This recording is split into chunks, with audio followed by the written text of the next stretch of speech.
Problem was this. We had school kids came and asked me one day, a 7th grade bunch.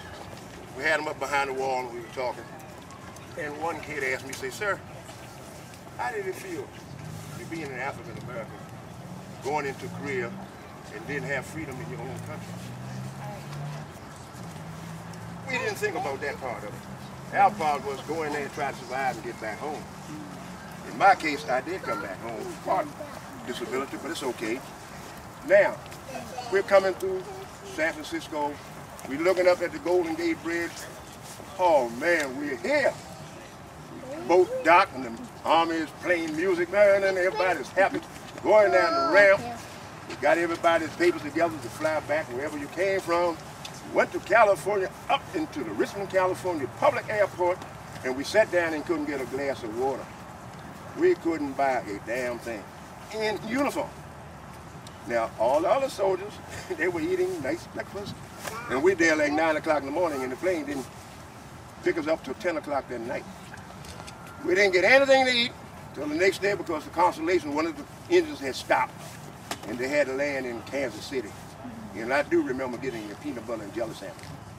That was our, that was the hard part about it. Coming back home as what they call the second class citizen, as we were, they supposed to be.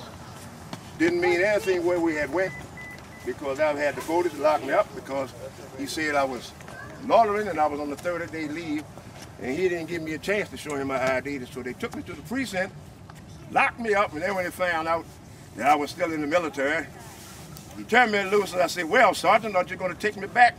And I'm not going to use the language that he pulled on me. He told me, in other words, you would have to get back the best way you could. That was the hard part about African Americans and Puerto Ricans, anyone else who wasn't Caucasian, caught pure hell when we came back to America. That was the hardest part about it. I had a little Korean kid, we went to schools over in Virginia, took him through here, and what happened? The teacher asked me, said, would I take him through? I said, of course. When I got through, we had to go back to Fairfax, we won't say what school it was. Teachers are grading us.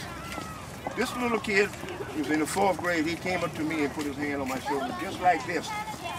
And he said, sir, and I looked at him, he said, thank you for fighting for me.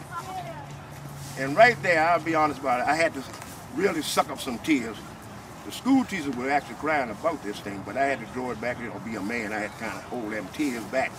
But it made me feel good that I did something that this kid's grandparents, now American citizens, he was able to say, thank you for what we did in America, in Korea. If it wasn't for that, it would be a communist country today. Now, what we're going to do is take a walk through the memorial and really get down into it. So follow me.